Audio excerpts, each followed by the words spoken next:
శ్రీ రాఘవేంద్ర స్వామిని దర్శించుకున్న కర్ణాటక పౌర సరఫరాల శాఖ మంత్రి మునియప్ప.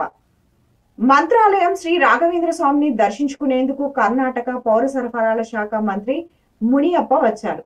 వీరికి శ్రీమఠం అధికారులు ఆలయ మర్యాదలతో స్వాగతం పలికారు.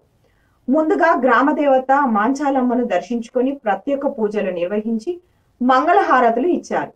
అనంతరం శ్రీ రాఘవేంద్ర స్వామి మూల బృందావనానికి ప్రత్యేక పూజలు నిర్వహించి మొక్కులు తీర్చుకున్నారు.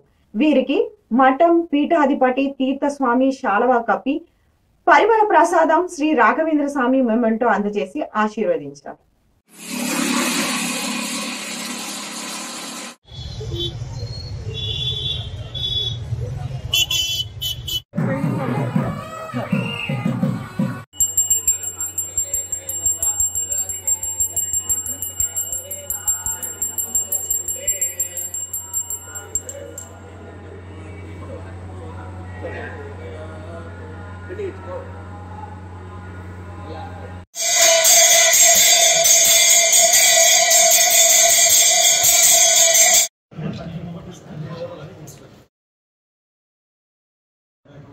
ಮುಖ್ಯಮಂತ್ರಿಗಳನ್ನು ನಾವು ವಿಚಾರಿಸಿದೆ ಅಂತ ಹೇಳಬೇಕು.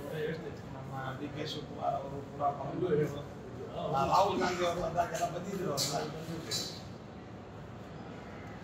ಬನ್ನಿ ಆಶೀರ್ವಾದ ಮಾಡ್ತಾರೆ. ಎಲ್ಲ ಕುತ್ಕೊಂಡ್ಬಿಡಿ. ರಾಜ್ಯದಲ್ಲಿ ನೂತನ ಸರ್ಕಾರ ಬಂದಿದೆ. ವಿಶೇಷವಾಗಿ ಬಡ ಜನರಿಗೆ, ಫಲಾನುಭವಿಗಳಿಗೆ, ಮಹಿಳೆಯರಿಗೆ ವಿಶೇಷವಾದ ಸೌಲಭ್ಯಗಳನ್ನು ರಾಜ್ಯ ಸರ್ಕಾರ ಘೋಷಿಸಿದೆ. ಮುಖ್ಯಮಂತ್ರಿಗಳು ಹೇಳಿದ್ದಾರೆ. ನಾವು